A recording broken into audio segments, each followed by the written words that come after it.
Hi, everybody. Welcome. I'm Ishan, CTO at MoveWeb. Today we have Richard, Chief Architect on React Storefront, and he's going to walk us through some updates on the React Storefront open source progressive web framework built on top of Next.js. Richard, take it away. Awesome. Thank you very much, Ishan.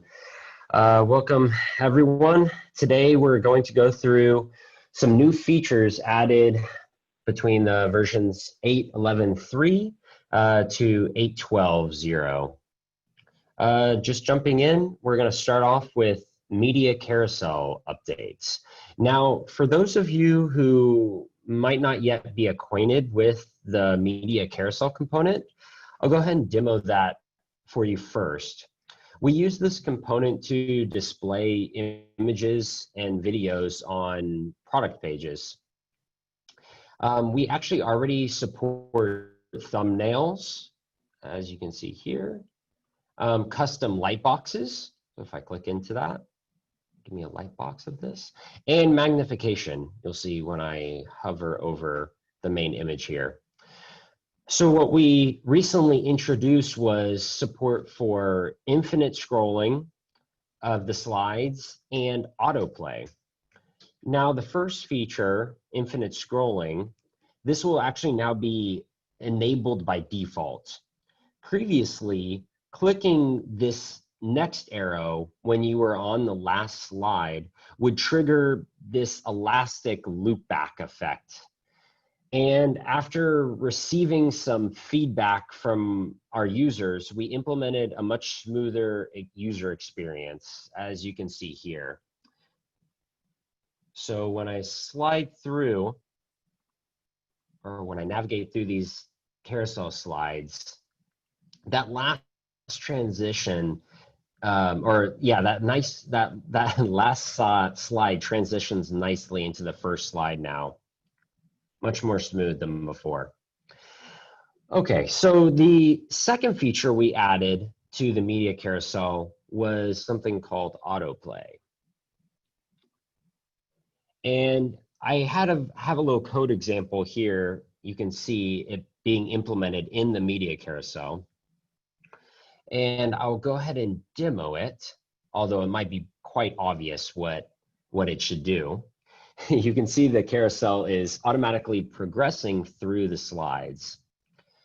This can be enabled by adding the autoplay prop, and the timing you saw there, that slide change interval time, can be customized by using this interval prop. Now, by default, the value is 3 seconds or 3,000 milliseconds, but yes, this value is done in milliseconds, just to be clear.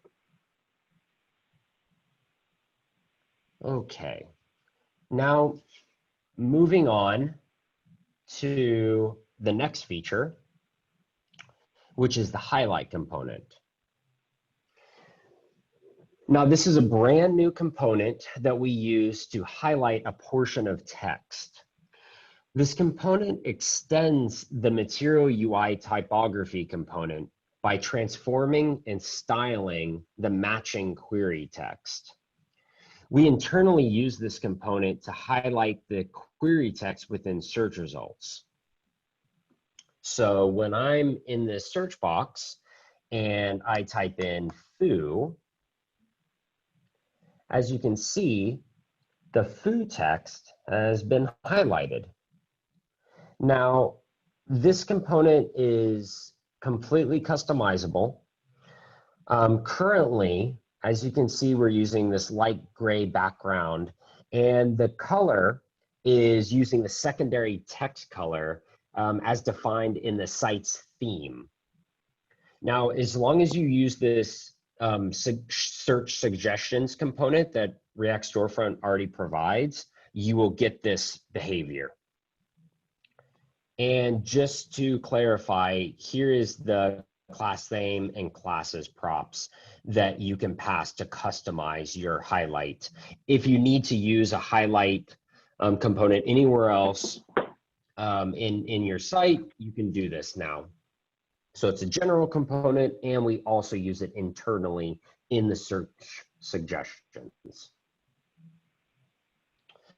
Okay, and for the last feature I wanted to talk about today, this is, oh, I'll switch here.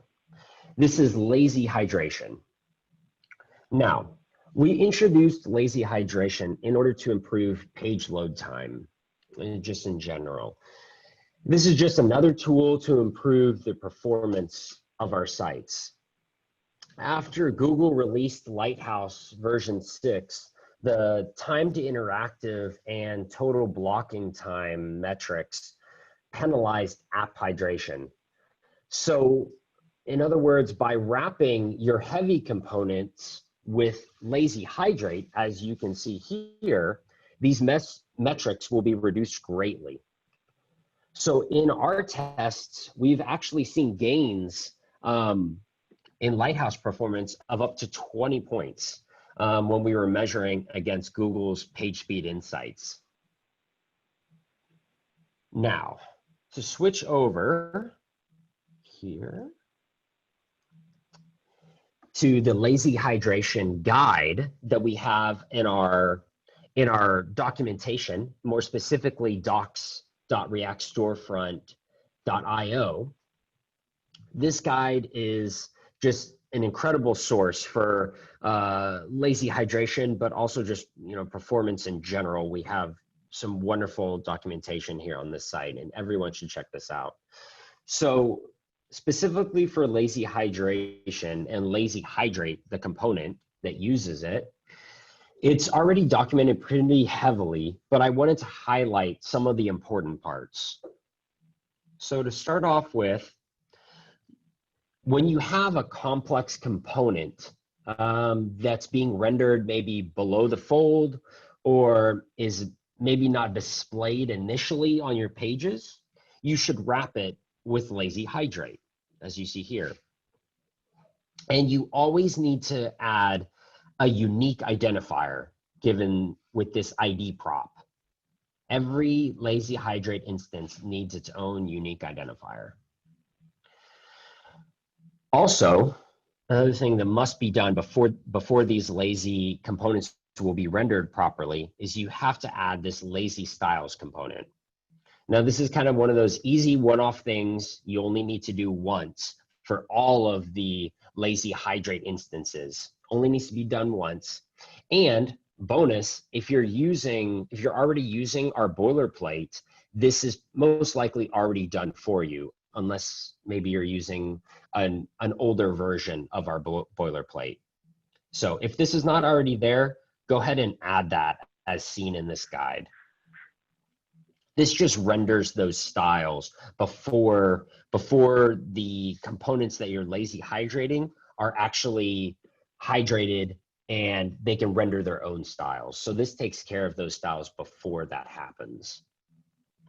Now, the triggering of hydration. So by default, we use what we call first user interaction, or FUI for short. That event to trigger hydration, we use that by default.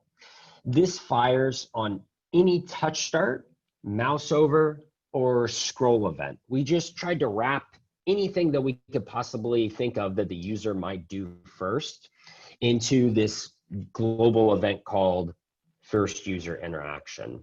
And we have that set as default.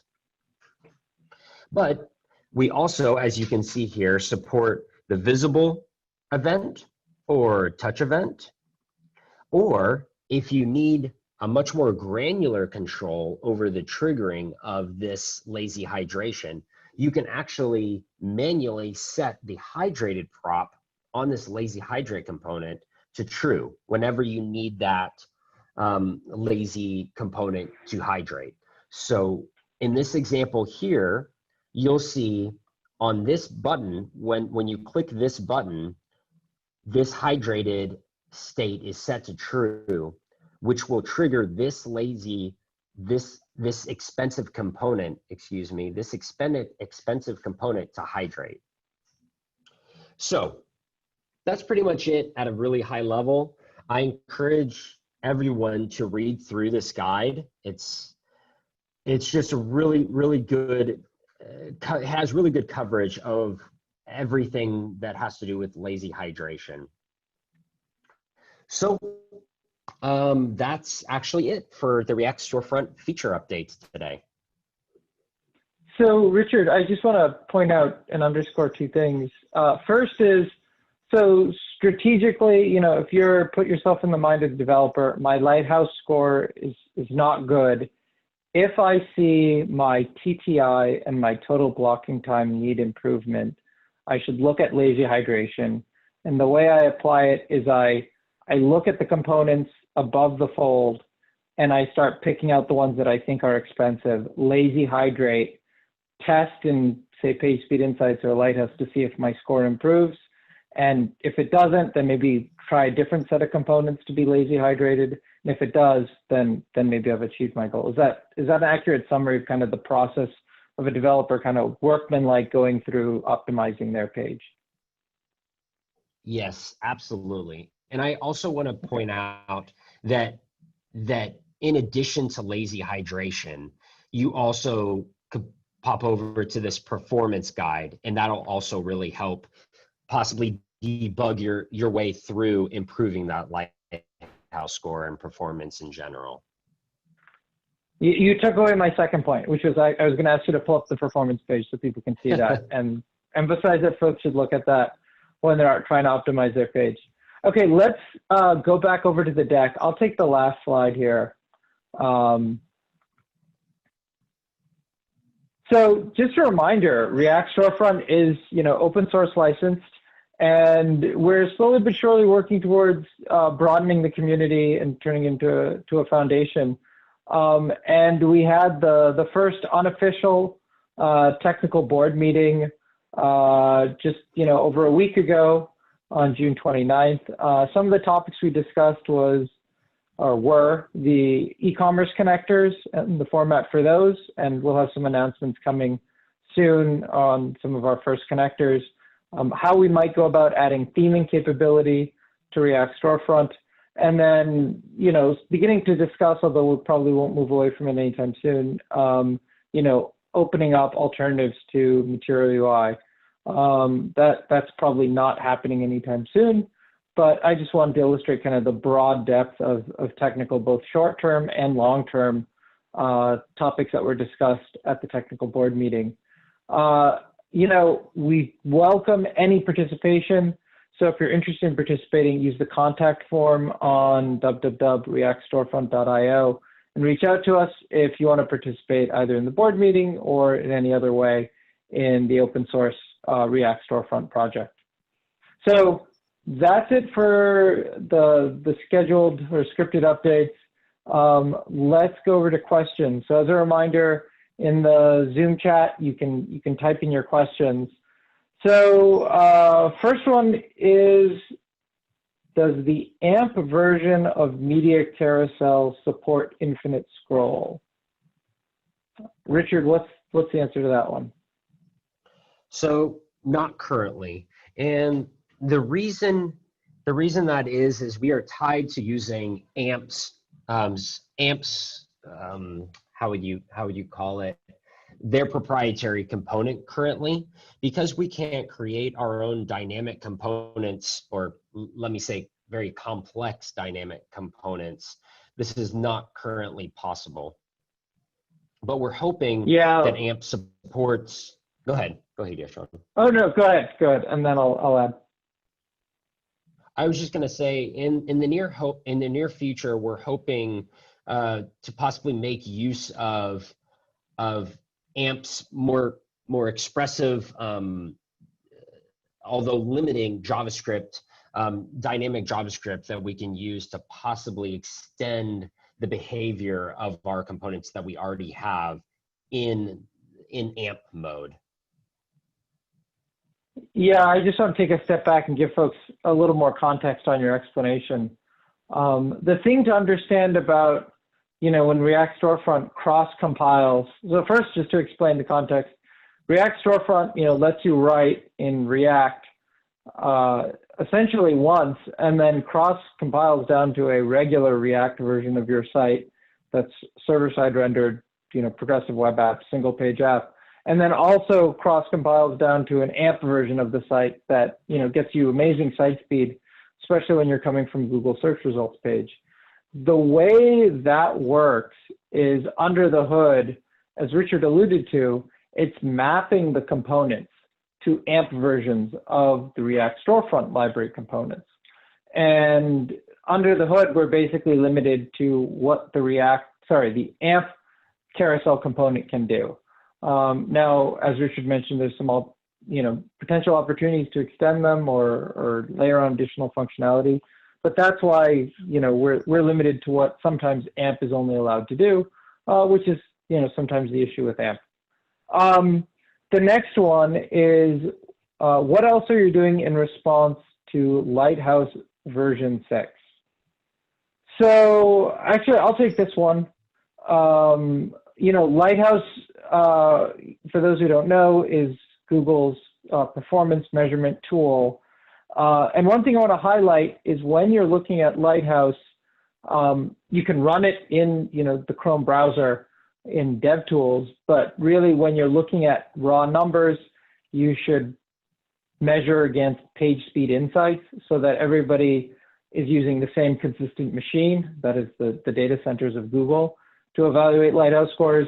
Your own local machine may not be the same result somebody else using their local machine is going to get when you measure page speed insights. When you measure Lighthouse. And Lighthouse recently updated the algorithm back in May, although it's slowly been propagating out from version 5 to version 6. That added a bunch of new metrics, including total blocking time, which Richard actually just highlighted here. There's been a lot of work on adding that lazy hydrate component, specifically because of Lighthouse version 6. Overall, the goal for the framework is to achieve high 90s and above for all pages in the boilerplate, the starter boilerplate app you get out of React Storefront. You were actually had great progress on that on Lighthouse v5, where we've got some catch up to do now with the reset for v6. So we've done a lot of work. There's actually a blog post on the moveweb.com homepage. If you want to bring that up. Oh, great, thank you. On optimizing your site for Lighthouse v6. That's worth calling out. Richard, is there anything here you want to highlight? No, I would just strongly encourage you to, or strongly encourage those of you who read this, just to check everything out. There's a lot to be learned with the new version. A lot of changes. Two other things to note here on this topic is we are keeping a watch on concurrent mode, which is a React feature that'll break up hydration into 50 millisecond chunks. That's really important for total blocking time because it actually penalizes you for anything that goes over 50 milliseconds. That's something we're keeping our eye on, and we'll do more R&D. The last but really most important thing is actually that the Lighthouse performance score may not be what you should be paying attention to. So it's almost, maybe you're asking the wrong question when you're asking what is my Lighthouse performance score. And the reason for that is in the last 2 months, Google has announced that they're going to be using page speed as a ranking factor, and they've said that in the past before. But what they told us in the last 2 months is what specifically they're measuring and how they're measuring it. And they're only measuring 3 metrics. They're measuring your largest contentful paint, your first input delay, and your cumulative layout shift. Only those 3 metrics matter.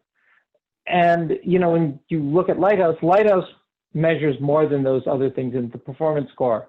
In addition, Lighthouse is a synthetic measurement. It just measures your page speed at that moment from Google servers. That is not how Google is going to evaluate your site speed for its LCP, CLS, or FID, those 3 metrics I talked about earlier. They're going to take those metrics from something that's called the Chrome User Experience Report. The Chrome User Experience Report is basically anytime somebody is visiting your site using a Chrome browser on mobile or a Chrome browser on desktop, some subset of those users, their performance of that site is sampled, anonymized, and sent to Google server in order to track how fast sites are in the real world, in the wild. This is a form of what's called real user measurement, measures how sites behave in the real world for actual users browsing the site. And so they're not looking at your performance score in Lighthouse. They're not looking at your CLS score in Lighthouse. They're really looking at what happens in real life sites. So the best way to get this data is to look at the Google Search Console, now has a Core Web Vitals tab. Look at your performance as reported there, or if you're in Page Speed Insights, the very top below the performance score, it's called Field Data. Look at the three metrics again, CLS, FID, and largest contentful paint. Focus on all of that rather than your Lighthouse score, because as Google has told us, they are focusing on those three metrics starting next year for ranking sites. And we can go into that in more detail maybe in another meeting. Okay, we are basically at time. That's it for questions. Thank you everybody for your participation, and we will talk to you guys again in 2 weeks. Thanks, Richard. Thank you.